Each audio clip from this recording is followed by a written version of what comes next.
Let's bring back in Fox News contributor Liz Peek. Liz, you call balls and strikes. You're really good at this. So you've got top Democrat strategist, former Obama top official David Axelrod.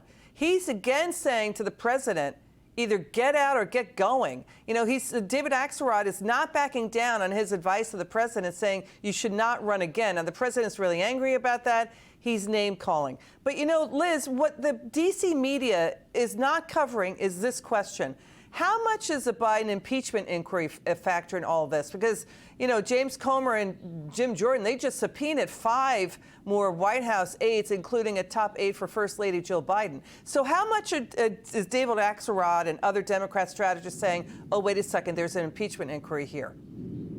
You know, Liz, I think you raise a really interesting question because no one is asking that. Everyone is putting this down to age. I've been saying for some time, let's stop talking about Joe Biden's age, although obviously that's an issue.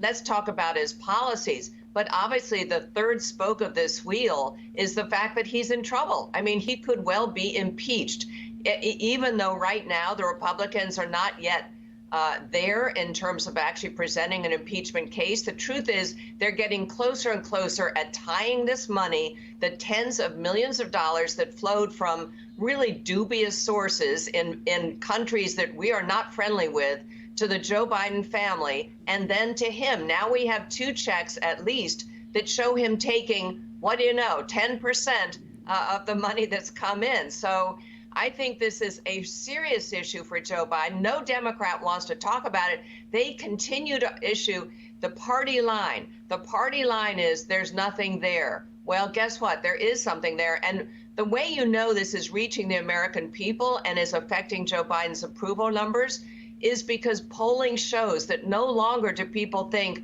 Joe Biden is honest. And when asked about the Hunter Biden corruption story, yes, they think that Joe Biden was involved with Hunter's business. They think he possibly did take money from all these overseas sources. And by the way, that he lied about it. Yeah, I mean, we're looking at the latest I&I TIP national polls. 65% agree that if there's evidence that he was, you know, involved in corruption, he should go.